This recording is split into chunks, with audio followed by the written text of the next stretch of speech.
Another video और आपका आज वीडियो। आज जो वीडियो हम लेकर आए उसका टाइटल है इंडियाज करोड़पति फार्मर्स। तो चलिए देख लेते हैं ये वीडियो, लेकिन उससे पहले इस वीडियो चैनल का ओरिजिनल लिंक आपको हमारी वीडियो के डिस्क्रिप्शन मिल जाएगा। सब्सक्राइब के लाइक शेयर को फॉलो करें इनके चैनल को। इसके अलावा हम लोग चैनल का लिंक स्ट्रीम लिंक भी हमारी वीडियो के डिस्क्रिप्शन मिल जाएगा। सब्सक्राइब के लाइक शेयर को फॉलो करें। चलिए देख लेते हैं ये वीडियो। 8 करोड़ का आया था हमारे दादा खाते में। अब उसमें बच भी रहा है। अच्छा, पैसा ज्यादा जिंदगी कम है। 3 करोड़ का घर है ये। कुछ महीने पहले कई वीडियोस वायरल होते कि कैसे जेवर एयरपोर्ट के पास कई किसानों ने अपनी जमीन बेचकर करोड़ों रुपए कमा लिए। कितना मिला था आपको? 3 करोड़ 60 लाख। आपने भी ऐसी कई क्लिप्स देखी होंगी कैसे एक किसान रातों रात करोड़पति हो गया। 2 करोड़ के करीब 2 करोड़ 40 लाख 5 करोड़ 2 करोड़ 40 लाख रुपए मिले। एक लड़का जो अपने आईफोन का टेम्पर्ड ग्लास खरीद नहीं पाया। मैंने लियो फोन जब मुआवजा मिलो जब लियो मैंने 90,000 को। अब डिस्प्ले के पैसे ना टेम्पर डलवाने के पैसे ना खत्म हो गए, कहाँ करूँ। या फिर वो करोड़पति जो अभी भी रिक्शा चलाता है। तो कितना मिला? मिल गो 1 करोड़। 1 करोड़ और वो ऐसे बता रहे हो आप? इन वीडियो क्लिप्स में दिखाया कि कैसे कुछ लोग सडनली करोड़पति हो गए और उनका क्या लाइफस्टाइल क्रेजी हो गया। और ये सब सच है। जो करोड़ों की बात हो रही है वो सच है, जो गाड़ियों की बात हो रही है वो भी सच है, और घरों की बात तो कुछ और है, वो एकदम ही अनरियल है और वो भी सच है। अब हमें ये सारी चीजें मिली जब हम जेवर गए। हम जेवर एक नहीं बल्कि 3 दिन आए। उन गलियों में घूमे जहां मुश्किल से कोई मीडिया पहुंचा हो। घर के अंदर गए, किचन में बैठे, बहुत लोगों से बात किया और पूरी कहानी समझी। पर इस कहानी का एक पार्ट है जो आपको कभी दिखाया ही नहीं गया। अब एक बात बताइए, अगर हमारे पास 10 बीघा 5 बीघा जमीन है तो हम आज की डेट में नौजवान ई रिक्शा चला चला कर गुजारा कर रहे हैं। लूट मची है, लूट। पता अगर कहीं लूट देखनी है हिंदुस्तान में तो केवल जेवर एयरपोर्ट गौतम बुद्ध नगर डिस्ट्रिक्ट में देखिए, उत्तर प्रदेश में। तो ये चीज़ बिल्कुल किसानियत तो ख़त्म ही हो गई है वहाँ। अच्छा हाँ, इधर हैं अच्छे अच्छे घर। हमें आप यहाँ के बच्चों ने भी यही लाया कि हमको लगता है कि सबसे ज़्यादा सुंदर घर है। अच्छा, ये हमने देखा भी था और हम भी मानते हैं ये बात। इन होटल्स वगैरह भी स्टार्ट किए थे। This is a complete house, marble and all, बहुत ऐसे प्यारा होटल सा बिजनेस में marble भी लगा मैंने रखा पैसे है। इन्वेस्ट किया था। सुंदर सुंदर बना रखा है। इस घर का इंटीरियर 3 करोड़ का है। कितना थोड़ा, फिर भी आपने इसका आधा रखा था पैसा। नहीं, 1 लाख रुपए करेंगे। 1 करोड़, एक का 3 करोड़ हो गया। घर में हमेशा हो जाता है ऐसे। तो आपको इधर ज्यादा भी मन लग रहा है कि गांव की याद आती है? जेवर का नोएडा इंटरनेशनल एयरपोर्ट जब कंप्लीट हो जाएगा तब एशिया का one of the largest airports होगा। इसको बनाने के लिए उत्तर प्रदेश सरकार को करीब 6000 एकड़ की जमीन चाहिए थी जो कई गांवों में बटी हुई थी। इन किसानों को ऑब्वियसली कॉम्पनसेट करना पड़ा उनकी जमीन के लिए। पहले फेज में उनको हर स्क्वायर मीटर के लिए करीब 2400 रुपये मिले। यानी कि वो परिवार जिनके पास अच्छी खासी ज़मीन थी उनको सडनली रियलाइज़ हुआ कि भाई वो तो करोड़ों रुपए पर बैठे हुए हैं। पैसे मिलने के बाद इस रीसेटलमेंट कॉलोनी में रीलोकेट कर दिया गया जहाँ हर परिवार को 50 स्क्वायर मीटर की ज़मीन मिली। तो अब इमेजिन करो, आपकी एग्रीकल्चर ज़मीन अब बिक गई है, आपको रीलोकेट कर दिया गया और इसके साथ आपके पास करोड़ों रुपए हैं। So how do you live a life ऐसे?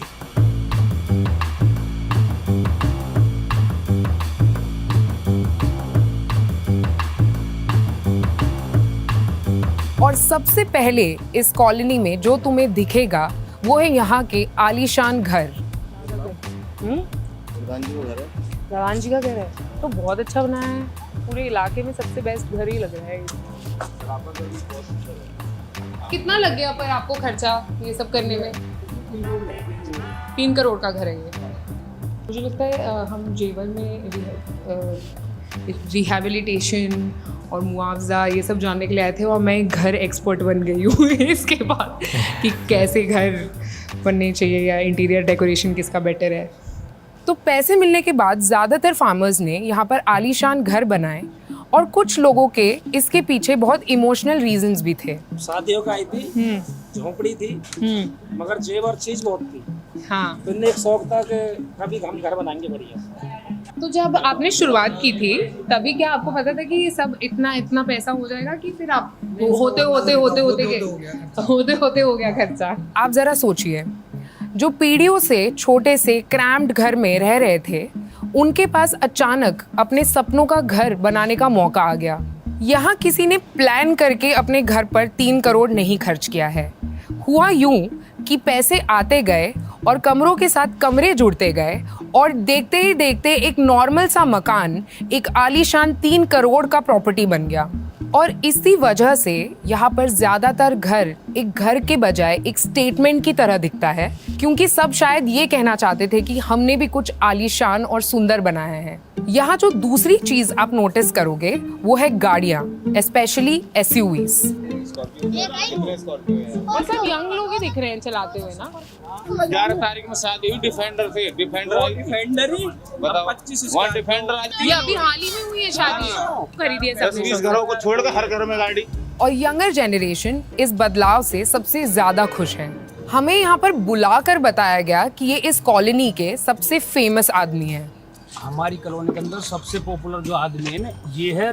रिक्शा क्यों चला रहे हो आपने? फिर कहीं और इन्वेस्ट किया इसके अलावा? और क्या घर बना लियो जी, 2 क्रेटा ले रखी है, रिक्शा चला रहे हैं बचपन के शौक। पर ये 2 क्रेटा भी खरीदा आपने? हाँ, आपको गाड़ी का भी शौक है, लेकिन आपको ये रिक्शा चलाना पसंद है। देखो जी, हम मेहनत करके खा रहे हैं। ये वायरल वीडियो वाले रिक्शा ड्राइवर है, इनको 1-1.5 करोड़ रुपए मिला है। घर में 2 क्रेटा गाड़ी खड़ी है, शॉप से रेंट भी आता है, पर ये रिक्शा चलाते हैं क्योंकि इन्हें ये करना पसंद है। पैसा ज्यादा, जिंदगी कम है, अपनी बता रहा हूँ। साहिल 19 साल का है, उन्होंने कभी कोई काम नहीं किया, पर उनके हिसाब से उनके पास पैसा ज्यादा है और जिंदगी कम। कुछ काम नहीं, 19 साल की उम्र हो गया, आज तक एक ईंट न उठाई मैंने। मौज ही मौज ली है। आपको मोटा मोटी कितना मिला था? हमें जब 10 करोड़ मिला 2019 में, अब तो है 30-40 करोड़।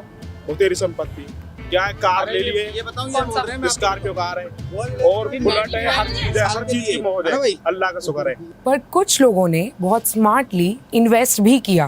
तो 2 एजेंसी खोल रखी है, एक झाझर में है, एक यहीं जेवर पे है। ये है ई-रिक्शा, ऑटो और इलेक्ट्रिक स्कूटी। थोड़ा पैसा मिला था, अब उसे पैसा को बर्बाद करके फिर क्या करते, बच्चे भूखे मरते। तो इससे तो अपना बेहतर है कि काम कर लिया, अपना 2 पैसे का रोजगार हो गया। ये है दयानंदपुर गांव, और इस गांव को कहीं पर भी शिफ्ट नहीं किया गया है, पर ये गांव तेजी से बदल रहा है। हर जगह रेनोवेशन या रिकंस्ट्रक्शन का काम चल रहा है। बाहर से देखो तो ये वही कहानी है जो आप अभी तक सुनते हुए आए हैं। एक किसान जो अचानक से करोड़पति बन गया, और एक लड़का जो कल तक बाइक में ऑफिस जाता था, आज इनोवा हाई क्रॉस में जाता है।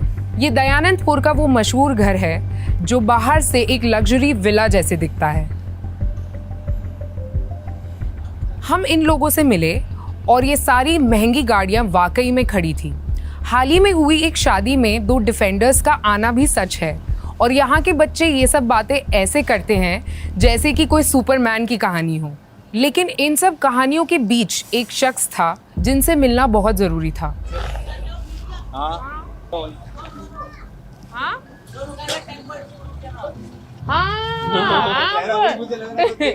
तो आप तो फेमस हो गए होगे उसके बाद। जब मुआवजा मिलो जब लियो मैंने 90,000 को।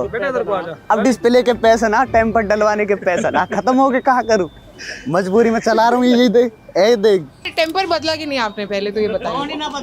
फोन ही बदल लिए? अभी कौन सा फोन है? कोई भी नहीं है? फिर नया फोन ही नहीं खरीदा आपने? मीडिया वाला ये फेमस हुए थे इस वीडियो से, और अब ये 17 प्रो खरीदने जा रहे हैं। अरे ये वाला तो वही घर है। 3 करोड़ यहाँ में लगा दियो बच्चों का में मकान देखो, 3 करोड़ यहाँ में लगा दियो। मुझे लग रहा है हम वायरल इलाके में आ गए हैं, जहाँ पर हर इंसान यहाँ का वायरल हुआ। नमस्ते। अभी तो मिले थे मुझे ना कोई जगह याद आ रही है। 4 ये वायरल क्लिप ने उन्हें एक मीम, एक जोक बना दिया था, पर असली कहानी इस वायरल क्लिप से बहुत ज़्यादा कॉम्प्लेक्स थी। अब ज़मीन का पैसा आता है, कितने दिन चलता है? 1 साल का गेहूँ ही हो पाता है साल भर के लिए। साल भर के लिए गेहूँ से अनाज ही हो पाता है सर। वो बस उससे क्या करेंगे? शादी ब्याह, हारी बीमारी, सब कुछ। पैसा जो मिला था इन हवेलियों में लगा दिया, कोठियों में। अब कई परिवारों के लिए ये करोड़ों रुपए एक स्टार्ट नहीं थी, बल्कि उनका एंड था, क्योंकि उन्होंने पैसे ही खर्च कर दिए। या तो घर खरीद ले या फिर गाड़ियाँ, पर उनके पास अब ना इनकम है ना ज़मीन, और कईयों के पास तो कोई नौकरी भी नहीं है। अब कई परिवारों के पास पहले ही अच्छा खासा पैसा था तो उनकी ज़िंदगी इतनी बदली नहीं, पर कई लोगों ने तो इतना कैश अपनी ज़िंदगी में कभी देखा ही नहीं था। हमारे मावजी के बाद बहुत बढ़िया जिंदगी सुधर गई, मौज आ गई। कैसे कैसे बताओ? हमने जो शौक मौज है ना, जो हमारे यहाँ टाइम जो चाहिए हमें, यहाँ टाइम 18 साल के बच्चे की बुलेट शौक हो गए, बुलेट है अपने घर में, 2-3 बुलेट ठाड़ी है। 10-5 दिन जो हमारी स्कॉर्पियो वो भी आ जाएगी, फिर स्कॉर्पियो में घूमेंगे हम, स्कॉर्पियो में घूमेंगे, मजे आ गए मावजी मिलने के बाद। यंग लोग तो मौज में थे जबकि बुजुर्ग लोग मायूस थे क्योंकि उन सभी का पैसा खत्म होने वाला था, और यही कहानी है जो आपको कई लोगों ने बताई नहीं। सबको जब पैसा जो मिला था इन हवेलियों में लगा दिया, कोठियों में, उसके बाद पब्लिक क्या करेगी? बहुत से लोग हैं कि भाई हमने तो स्कॉर्पियो ले ली, फला ले ली, वो अस्थायी है, स्थायी नहीं है पैसा। ये है वीरेंद्र सिंह, उम्र करीब 35 साल, एक ऐसी उम्र जहाँ उनको नौकरी करनी चाहिए पर अभी वो बेरोजगार है। तो अनएम्प्लॉयमेंट है, रोजगार तो कुछ है नहीं। गांव के लोग तो खेती पर डिपेंड करते हैं ना।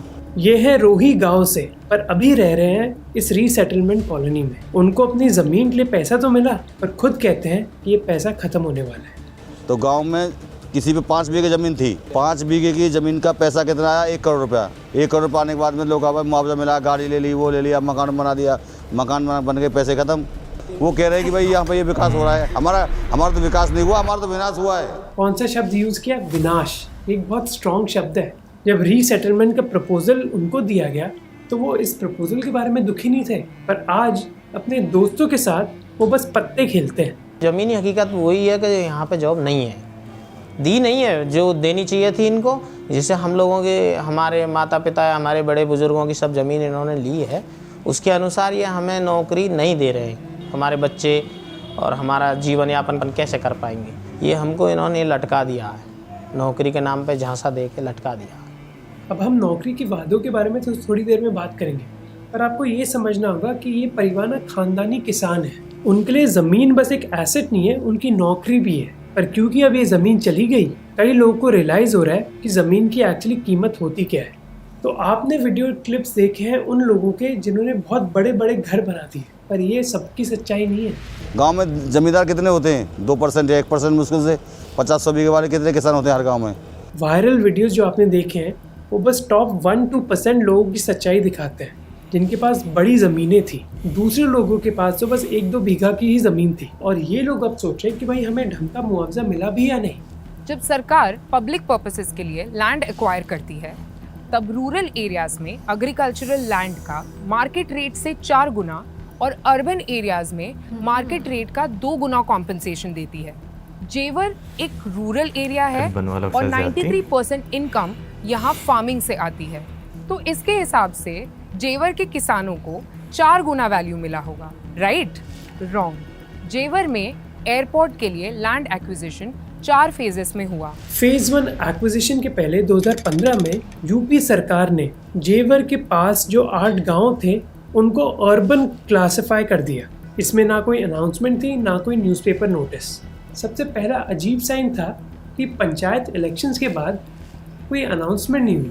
लोगों ने वोट डाला था पर रिजल्ट डिक्लेयर नहीं हुआ, क्योंकि जो एक गांव था वो अब गांव रहा ही नहीं। हमें नगर क्षेत्र जब बना दिया 2015 में, हमें ना कोई अनाउंस कराया, ना कोई विज्ञप्ति दी गई अखबारों में, ना कोई एडवर्टाइजमेंट कराया, ना कोई मीटिंग की गई। प्रधानी चुनाव इन्होंने कैंसिल कर दिया। फार्म चुनाव हुआ, वोटिंग हुआ, लेकिन उसके रिजल्ट नहीं दिए। ज़मीन की खरीदारी फिर इसके बाद स्टार्ट हुई। अब क्योंकि रूरल ज़मीन को अर्बन बना दिया गया था, इसीलिए किसानों को आधी कीमत मिल रही थी, और कई किसान इसी के बारे में बोलते हैं। जैसे ये है रोही गांव के प्रधान तेजपाल जी। उनके पास 2 स्कॉर्पियो हैं और बहुत बड़ा घर, पर इतने पैसे होने के बाद भी वो कहते हैं कि भाई हमें ठगा गया है। संतुष्ट तो नहीं थे, संतुष्ट नहीं है। इनने तो ऐसा कर दिया कि मतलब शहरी में ले ली, दिखा दिए। कई छोटे किसानों का भी यही मानना है। 4 गुना ना देना पड़े, इसके लिए उन्होंने पहले गाँव को शहरी घोषित किया, क्योंकि यूपी में उस टाइम फुल उसकी सरकार थी, पूर्ण बहुमत की, तो इन्होंने राज्यपाल से भी उसको पास करा लिया शहरीकरण को।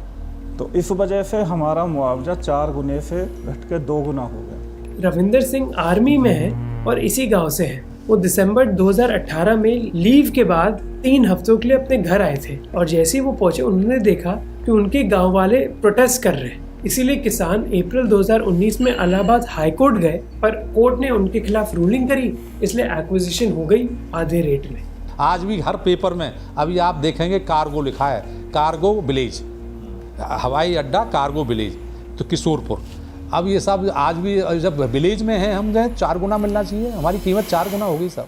जैसे जैसे हम लोगों से बात करने लगे, हमें पता चला कि लो रेट सिर्फ एक प्रॉब्लम नहीं है, क्योंकि बहुतों को तो लो रेट्स भी नहीं मिला है। हमारे में था 20-95 में, दूसरे में था 28.5 के करीब में, अब 42 में 40-42 लाख।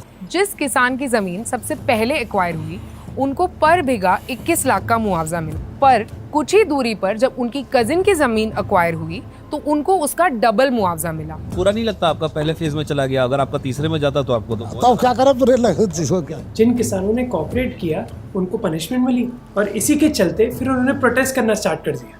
रविंदर जो आर्मी से है, वो इन प्रोटेस्टिंग किसानों में से एक थे। किसानों ने फैसला किया कि हम हाईवे पे अपनी बात रखेंगे जाकर। तो किसान मंदिर से उठ के जा रहे थे एक्सप्रेस वे की तरफ, तो रास्ते में पुलिस ने उनको अरेस्ट कर लिया और जेल भेज दिया 14 डेज के लिए। सितंबर 2019 में करीब 50 किसान अरेस्ट कर लिए गए जब वो यमुना एक्सप्रेसवे की तरफ जा रहे थे। उनको जेल भी मिली 14 दिनों के लिए। उस 14 दिन में बहुत सारे लगभग 30-40% किसान को एग्री कर लिया था और फाइल भरवा ली थी उनकी। और जहां लीडर्स जेल में बैठे हुए थे, इन किसानों का दावा है कि एडमिनिस्ट्रेशन दूसरे लोगों के साइन लेकर आ गया। जब तक लीडर्स बाहर निकले, माहौल ठंडा हो गया। फिर जनवरी 2020 में जब सरकार ने जमीन ले ली तो हाथापाई हुई, सब डिविजनल डिस्ट्रिक्ट मजिस्ट्रेट घायल हो गए और एक FIR फाइल हुई। कि उस टाइम तक जिन जिन किसानों ने फाइल नहीं भरी, उन सब के नाम केस में लपेट दिए। FIR में 34 लोगों का नाम था जो वो किसान थे जिन्होंने अभी भी साइन नहीं किया था। और ईंट मारने वाले लड़के सारे भाग गए, उनको आज तक पुलिस ने नहीं ढूंढा। रविंदर कहते हैं कि जिन्होंने पत्थरबाजी करी उनको तो कभी ट्रेस ही नहीं किया गया। 6 साल हो गए और ये केस अभी भी कोर्ट में चल रहा है। 2 अक्यूज की तो मौत भी हो गई सुनवाई की वेट करते करते। जमीन देने के बाद किसानों ने उनकी उम्मीद एक और प्रॉमिस पर टिकाई, वो थी नौकरी। पर जब हम किसी एक वीक डे में दोपहर के वक्त इस कॉलोनी में गए तो वहाँ के यंग लोग बैठे हुए दिखाई दिए। बाहर से देखो तो लगता है जिंदगी एकदम सेट है, पर यहाँ पर बहुत लोग बेरोजगार हैं। 18 साल के बच्चे की बुलेट शौक हो गए। दुकान पे बैठता हूँ बस, कुछ काम नहीं। 19 साल की उम्र हो गया, आज तक एक ईंट न उठाई मैंने। 10 दिन जो हमारी स्कॉर्पियो वो भी आ जाएगी। मौज ही मौज ली है। यहाँ के युवाओं को ये रियलाइजेशन शायद अब तक नहीं हुआ है, क्योंकि कॉम्पेंसेशन का कुछ पैसा अभी भी बाकी है। और एक कारण है जिसकी वजह से ये किसान मानते थे कि ये डील ना अच्छी है। पहली चीज है कि जब उनकी जमीन ली गई 2019 में, उनको 2 वादे करे गए। पहला कि उनकी जमीन के लिए उनको एक रकम मिलेगी और एक सरकारी नौकरी मिलेगी हर परिवार में एक सदस्य को, और अगर आपको नौकरी नहीं चाहिए तो उसके बदले में आपको 5.5 लाख रुपए दिए जाएंगे। तो साहब उन्होंने जॉब के लिए बोला था या 5,50,000 रुपए के लिए बोला था? मोस्ट लोगों ने जॉब स्वीकार करी 5.5 लाख की बजाय। तो जॉब वालों को अभी तक जॉब नहीं मिली है इसमें। वो कभी कभी अपना आके यहाँ पे उन्होंने कई बार धरना भी दिया है हम जैसे भाइयों ने। यह है अनिल कुमार किशोरपुर से। जब इनको मुआवजा मिला तब वो 18 साल के थे और अब ये 25 साल के हैं। उस टाइम पे तो हमको ये भरोसा था कि गवर्नमेंट जॉब देंगे, योग्यता अनुसार जो जितना पढ़ा लिखा है उसको उसी के हिसाब से नौकरी मिलेगी, लेकिन इन्होंने तो खेल बदल दिया। हम घर घर गए पर एक सिंगल फैमिली के पास भी यहाँ पर जॉब नहीं था जो उनको प्रॉमिस किया गया था। हम आज की डेट में नौजवान ई-रिक्शा चला कर गुजारा कर रहे हैं। कम से कम मेरे घर में 2 हैं, उनसे गुजारा हो रहा है। इवन अजय प्रताप जी के बेटे जो एक MBA ग्रेजुएट हैं, उन्होंने अपनी प्राइवेट जॉब छोड़ दी। क्यों? क्योंकि एक गवर्नमेंट जॉब का प्रॉमिस था। मेरा स्वयं का बेटा है जो नौकरी के लिए उसमें है, परंतु आज तक नौकरी नहीं दी। मेरा बेटा नौकरी छोड़ आया, बोले एयरपोर्ट में नौकरी मिलेगी, बढ़िया जॉब मिलेगा, जो कभी उनको मिली ही नहीं। तो कुछ लोग बोलते हैं कि नौकरी नहीं मिली और दूसरे लोग बोलते हैं कि भाई जो हमें प्लॉट के वादे किए गए थे ना, वो भी टूट गए। गांव देहात का गरीब से गरीब किसान, गांव में एक भैंस रख लो तो आप 50,000 रुपये किसी लेन देन कर सकते हो। गांव में रहने के बाद पशुवाड़ा नहीं मिला हमको, यहाँ पे मिला क्या है? 50-50 मीटर के दे दिए। जैसे ये वीरेंद्र है, उनकी जमीन और घर दोनों ही एयरपोर्ट की जमीन में था, इसीलिए उनको 50 स्क्वायर मीटर का प्लॉट दिया गया एक रीसेटलमेंट कॉलोनी में। उनका कहना है कि बस हमें 50 स्क्वायर मीटर का घर मिला हमारे परिवार के लिए और जानवरों के लिए। कोई घर के आगे रास्ते के ऊपर चूल्हा बना के खाना बना रहा है, कोई घर उधर खाली ज़मीन में, जैसे साइड में खाली ज़मीन है उसमें भैंस रख रहा है। गाय भैंस के लिए तो जगह ही नहीं है, तो वो रोड पर ही जीते हैं। आप आर जाओगे तो कुछ भी नहीं है, गांव से भी बेकार कर दिया उसे, कोई मार्केटिंग सुविधा नहीं है। क्या है उसमें ये बताओ, कुछ नहीं है। क्या डेवलपमेंट के नाम पे लोगों ने अपने आप घर बनाए हैं अपने वहाँ, क्या है डेवलपमेंट उसमें? बस एक रोड बना दिए और सीवर लाइन ऐसी की ऐसी पड़ी है बेकार, जिनसे पानी भी पास नहीं होता, गंदा। और ये सच बात है। ये सीवर ना साफ ना हुए काफी दिनों से। मतलब इतना आलीशान घर के साइड में, मतलब ये हाँ, सीवर से परेशान करवाइए जी ये।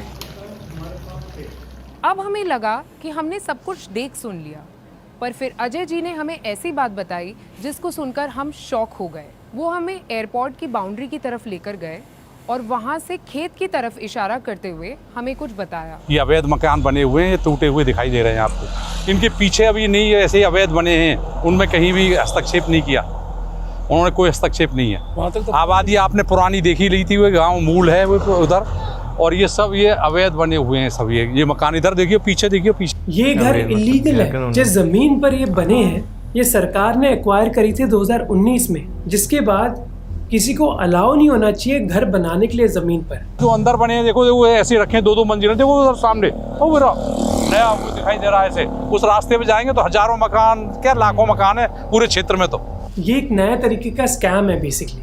कॉम्पनसेशन पॉलिसी के हिसाब से आपको बस जमीन के लिए पैसे नहीं मिलेंगे, बल्कि उस जमीन पर जो स्ट्रक्चर बना हुआ है उसके लिए भी बनेंगे। तो अगर आपका छोटा सा मकान है आपको उस हिसाब से पैसे मिलेंगे, पर अगर आलीशान 3 स्टोरी का घर है तो आपको उसी हिसाब से पैसे मिलेंगे, जो करोड़ों की कीमत हो सकती है। तो एक डील सेटअप हो गई PWD ऑफिशियल्स और किसानों के बीच।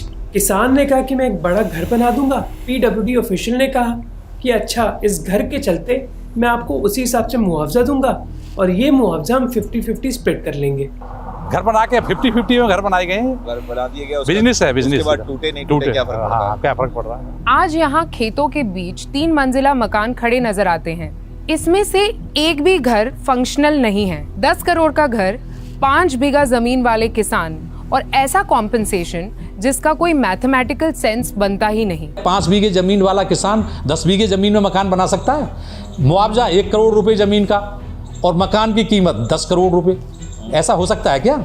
और यही तो अब डिवाइड आपको दिखेगा इन लोगों के बीच। कुछ लोगों के पास आलीशान घर है स्कॉर्पियो और डिफेंडर्स के साथ, और जबकि दूसरे लोग पत्ते खेलते हैं और ई-रिक्शा चलाते हैं अपना बिजली का बिल पे करने के लिए। क्योंकि कुछ लोगों के पास तो बहुत बड़ी जमीन थी तो उनको करोड़ों रुपए मिले, कुछ के पास नहीं जमीन थी तो उनको ज्यादा पैसा नहीं मिला, और कुछ ने बहुत चालाकी से बड़ा घर बना दिया ताकि उनको और पैसे मिले। लूट मची है, लूट।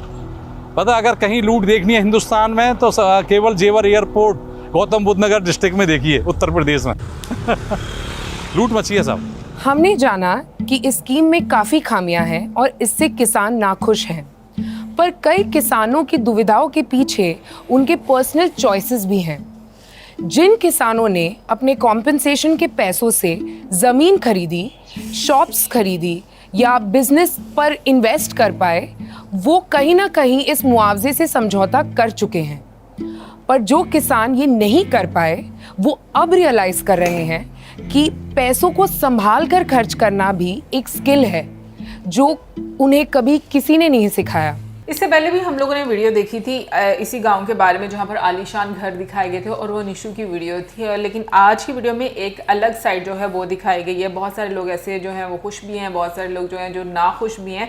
बट मुझे ये लगता है कि ये आप लोग ज़्यादा बेहतर समझते हो या वहाँ के लोग जो हैं वो ज़्यादा बेहतर समझ सकते हैं, क्योंकि जब चीज़ें हो रही होती हैं उस टाइम पर लोगों के स्टेटमेंट्स, और फिर बाद में जब आप चीज़ें सेटल नहीं हो रही होती तो उस टाइम पर लोगों के स्टेटमेंट्स में बहुत ज़्यादा आपको अंतर देखने को मिलता है। क्योंकि ये एक चीज़ वाकई में होती है कि जब हमें पैसे नज़र आ रहे होते हैं और पैसे मिलते हैं ना, तो उस टाइम पर हमारा ना कुछ और तरह से माइंडसेट होता है। हाँ, और फिर क्योंकि पैसे जब वाकई में आप एकदम इतने ज़्यादा आपको मिलते हैं और आपको नहीं पता होता कि आपने उसको किस तरीके से मैनेज करना आपने है, करना क्या है Exactly. उनका, फिर वो जो है ना आप वेस्ट ही करते हैं। फिर आप ऐसी ऐसी जगह पे इन्वेस्ट करते हैं जहाँ पे जो है ना आपको नज़र भी आ रहा था कि भाई शायद लॉस हो जाए, लेकिन फिर भी जो आप कर देते हैं। लेकिन हाँ भाई, हर सिक्के के ना दो रुख होते हैं। हमने पहले एक रुख देखा था, अब उसका जो है वो दूसरा रुख देखा है।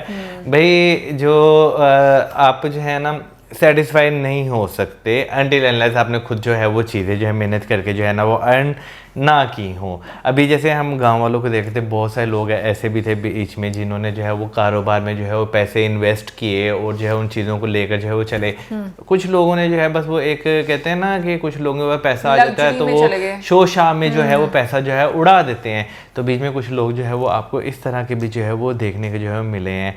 बाकी भाई जो काम होते हैं ना उसमें जो है ना हर बंदे की रजामंदी होती है, बेशक वो कोई भी हो, तो फिर ही जो है ना ऐसे काम होते हैं, वरना जो है काफ़ी मुश्किल है। क्योंकि अगर देखा जाए तो जब बहुत बड़े बड़े गवर्नमेंट के प्रोजेक्ट्स जो है वो बनते हैं, बहुत सारे लोग स्टे ले जाते हैं कि नहीं भाई हमने जो है वो अपनी ज़मीन नहीं देनी। बहुत सारी अर्चनाएं जो है वो बताई भी ना क्या क्या प्रॉब्लम्स हुई। हाँ, अर्चनाएं जो है वो देखने मिलती है, लेकिन उन्हीं प्रॉब्लम्स में देखें लोग कैसे लूप होल ढूंढ के फ़ायदे भी अपने उठाते हैं। एग्जैक्टली इसलिए मैं कह रही हूँ ये आप लोग ज़्यादा बेहतर से समझते हैं कि ये जो सारी चीज़ें हैं ये किस तरह से हुई, और अभी जो लोग जिस तरीके से स्टेटमेंट दे रहे हैं वो आपको ज़्यादा अच्छा आइडिया है। बाकी बस एक चीज़ मुझे ये लगता है कि भाई आपकी कोई भी एज हो, आप वो इस चीज़ पर कभी भी, मुझे लगता है आपका माइंडसेट ये नहीं होना चाहिए कि हमने तो कभी काम नहीं किया। काम करना अच्छी बात है, काम बिल्कुल ना करना करना अच्छी बात नहीं है। बिल्कुल ये माइंडसेट सीरियसली मैं देखती हूँ यंगस्टर्स में, जब मैं देखती हूँ ना मुझे बड़ा दुख होता है, क्योंकि भाई आजकल यहाँ पर भी देखती हाँ आजकल यंगस्टर्स का मोस्टली माइंडसेट ही यही है कि भाई हमें काम ना करना पड़े। एनीवेज कमेंट सेक्शन में आप अपनी ओपिनियन जरूर दीजिएगा। मिलेंगे next time. Subscribe. Good bye.